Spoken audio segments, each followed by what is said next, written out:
Hey you guys, what's up and welcome back to Toe Tags and Metal Reviews. And today we're getting our final review of the Thunderfist Chronicles by Alestorm.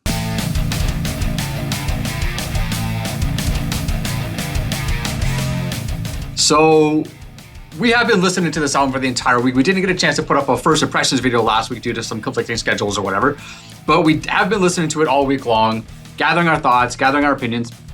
And just remind me, have we reviewed, I know we've reviewed an album on this channel before from Alestorm. One album or two? So we reviewed Curse of the Crystal Coconut. But we didn't do Seventh Son of a Seventh. We did not do seventh rum of a seventh rum. Right. I believe we did a first impressions, but we didn't actually decide to review it, but we did review Curse of the Crystal Coconut. Do you remember what scores we gave it? Because I don't remember and I didn't look it up. And I'm just curious. Ooh, I thought I wrote them down. I didn't remember, but I remember they were like generally favorable, if I recall correctly. And that's pretty much why I'm asking, because this is kind of a band that I've always enjoyed, but never like thought they were amazing, or I never like thought they were like super entertaining, but always at least enjoyable. This album, however, changed that for me in certain aspects. When I first listened to it, I was pleasantly surprised. I said, holy crap, Alestorm is sounding really good right now. Like, song after song after song, I kept going, wow, they're bringing it. They're really bringing it to the table right now. And there's only 8 of them. There's only 8 tracks. Yep, it's a 45-minute long album. And, you know, I was just kind of right out of the gate impressed. So as the week went on, I'm listening and, you know, there's a little bit of a kind of a fatigue factor that happens because I feel like it's a very kind of mood-driven music. If you're not really in the mood for this, like, kind of hokey, fun time, party metal kind of thing, it might be a little bit on the, like, I'm done with this now kind of vibe. But that feeling didn't really happen to me too often throughout the week. Most of the time I was listening to it, I was having a great time. And I was enjoying the lyrics, they're funny. I was enjoying a lot of the catchiness that this album has. And I was also enjoying a lot of the kind of the personality and all the different songs and the different characteristics and all that stuff that are present throughout the album. So just to talk about some things, I'm gonna start off with a couple tracks that I really like. So track number 2, Killed to Death by Piracy. These songs are just fun by their nature, right?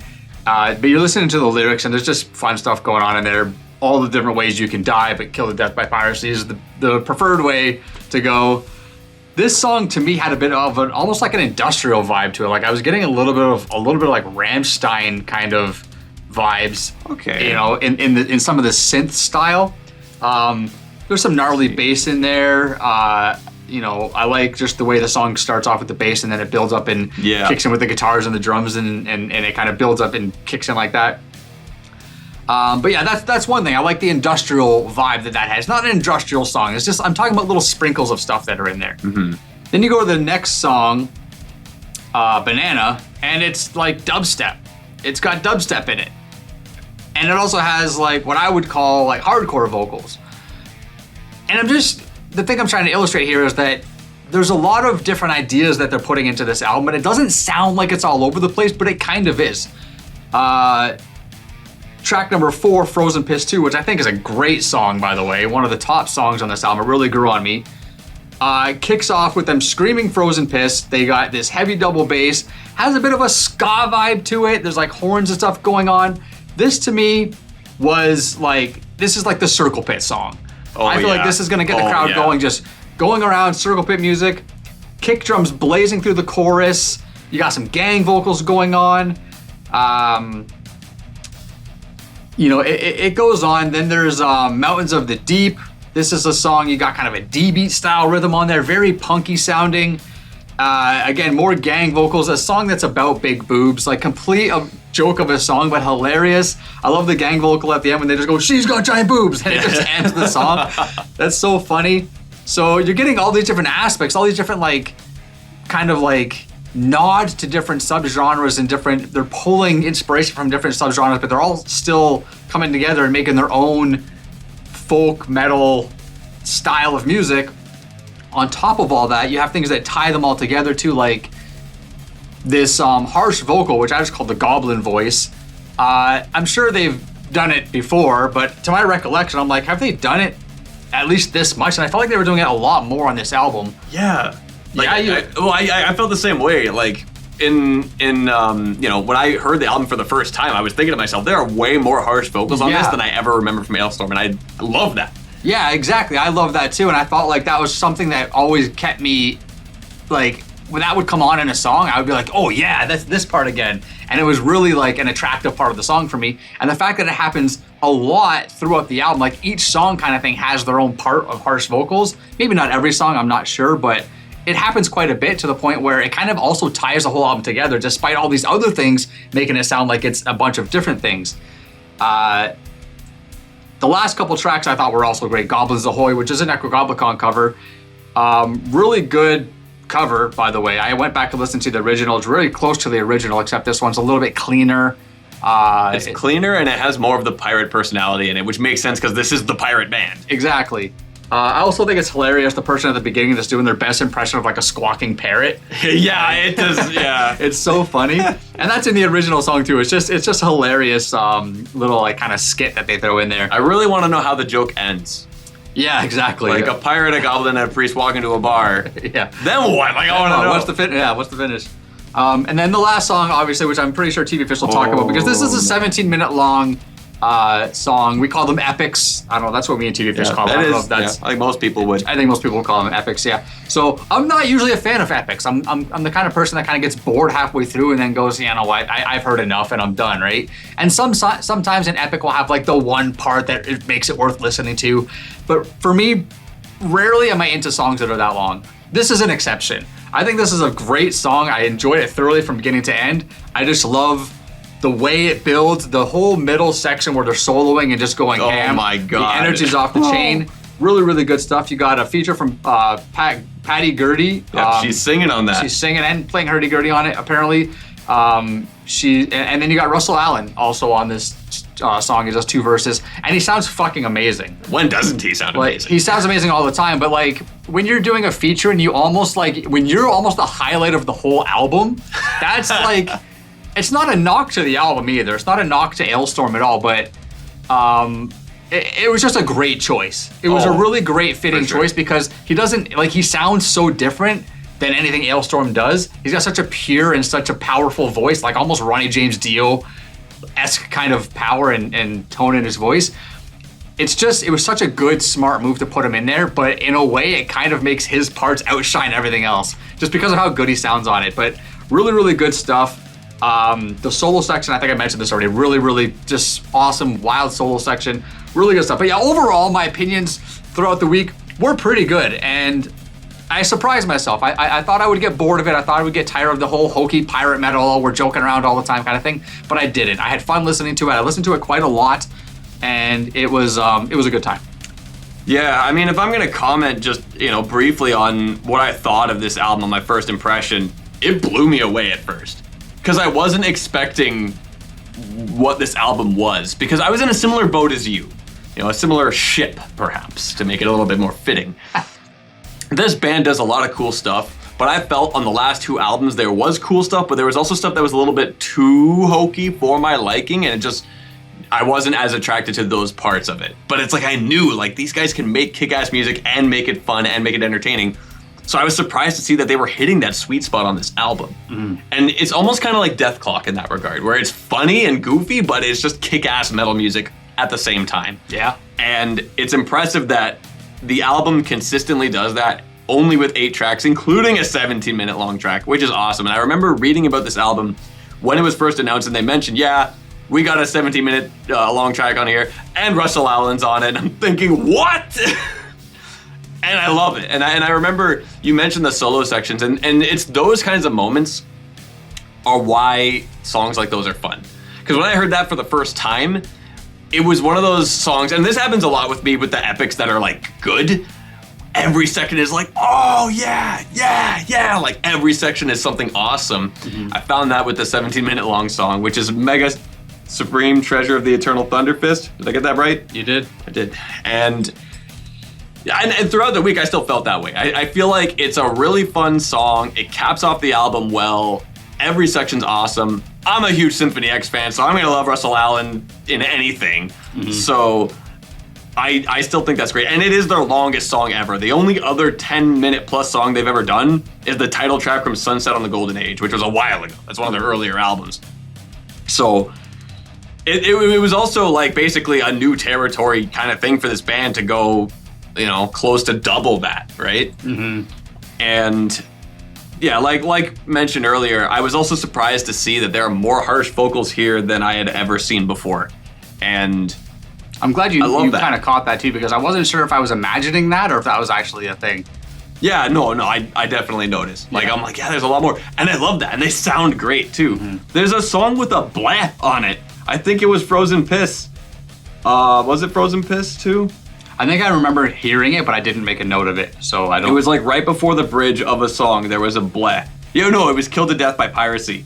It's like, I love that bass from the intro. Before the bridge, he does a bleh, and I'm like, dude, we got a pirate bleh in here, that's sick. So I think, that song is a really good example of like what this album brings to the table. Like, yeah, this is some just kick-ass metal music, but it's also pretty funny. Small detail I noticed, which you may or may not have noticed, when he says some men are killed by cars, you hear a honk. Yep.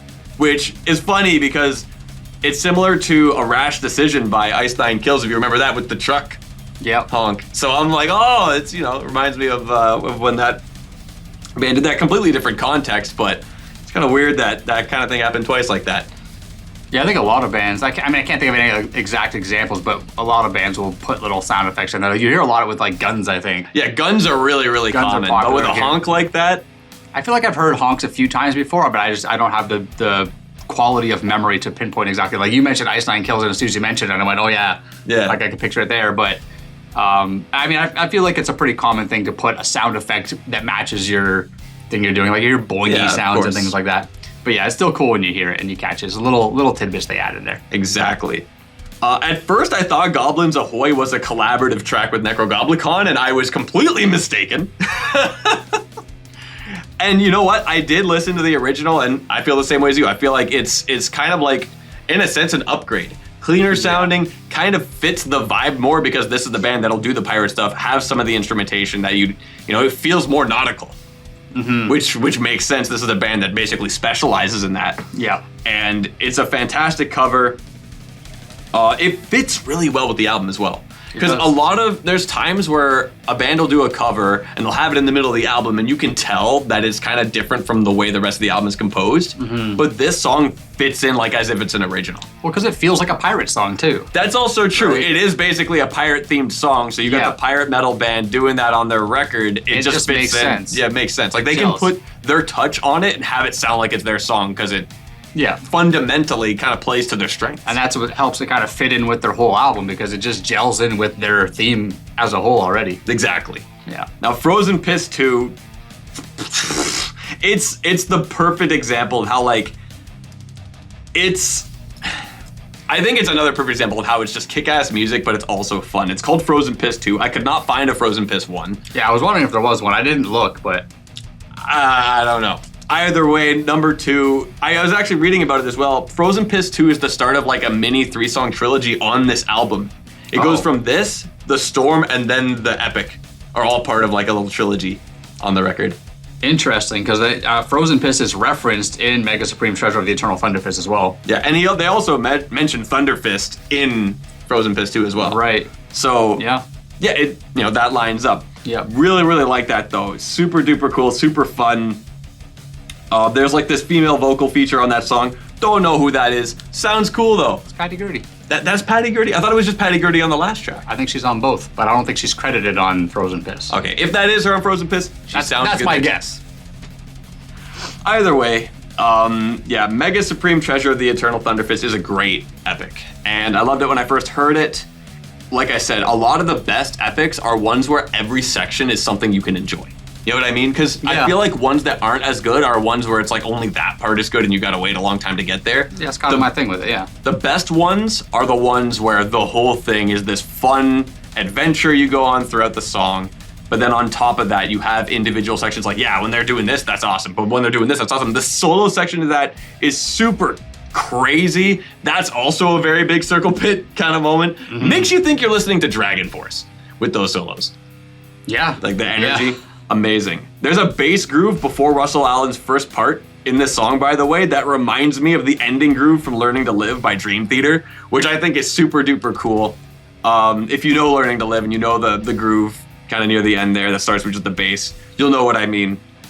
But yeah, and I mean, the only other real song I got any notes for is Mountains of the Deep, which is a good example of like how it can be really goofy and still fun. She does in fact have giant boobs. And you know what's also cool, like I listen to this song and I'm like, I can totally see people doing like traditional like sailors dances to this song, like for real. Yeah. And I love that. I can totally picture these guys singing about the giant boobs and having people doing like throwing down a sailor's jig in the crowd. Like if they got people getting on the ground and rowing at Amon Amarth shows, they'll have people doing nautical dances at Alestorm. I completely expect like that totally is gonna happen. I don't even know what a nautical dance. Like I'm trying to picture sailors dancing, and I don't know. Is that a thing? Like yeah, like there's like a sailor's jig. Like there's stuff like that. Okay, I can't picture it. I'm sure if I saw it, I'd be like, oh yeah, that's what he's talking about. But I could totally see that.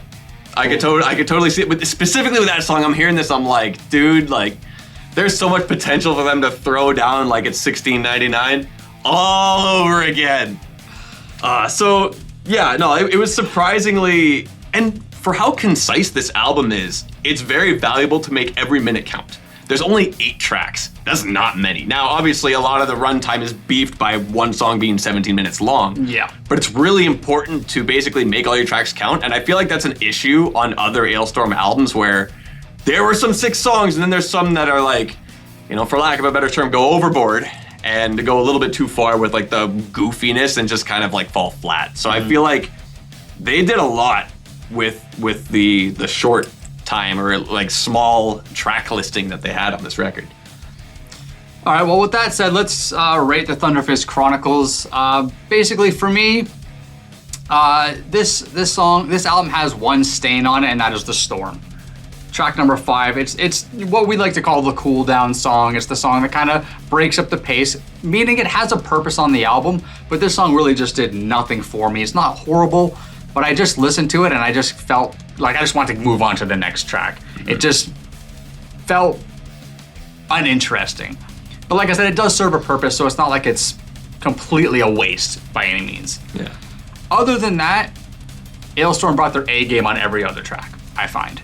Now, some of the tracks I really loved. Some of them I thought were just really good, but not like super playlist worthy. With that said, I think that this is a stellar album. I had a lot of fun listening to it, and I'm gonna listen to it quite a lot more throughout the year, and it gets my toe tag. Nice. You know, once again, I am on a similar pirate ship of opinion. I think Alestorm brought their A game. I do think that from the last 2 albums, I wanted something from this band because I knew they were capable of something. I knew they were capable of making this sweet spot. It's funny and goofy, but just super kick-ass album, and they just got rid of like the overly goofy filler, and that's exactly what they did on this album. It's gonna get a toe tag from me. Welcome Alestorm to the list of 2 toe tag recipients. Wow. Yeah, nice. So we both said they brought their A game, but they actually brought their R game. But that's a corny joke, obviously. But anyways, that's it for this video, guys. Leave your thoughts down below and let us know what you guys think. If you guys agree with us or not, there's probably a lot of Alestorm fans that are going to watch this video, and you guys might disagree and say, hey, this is their crappiest album of all.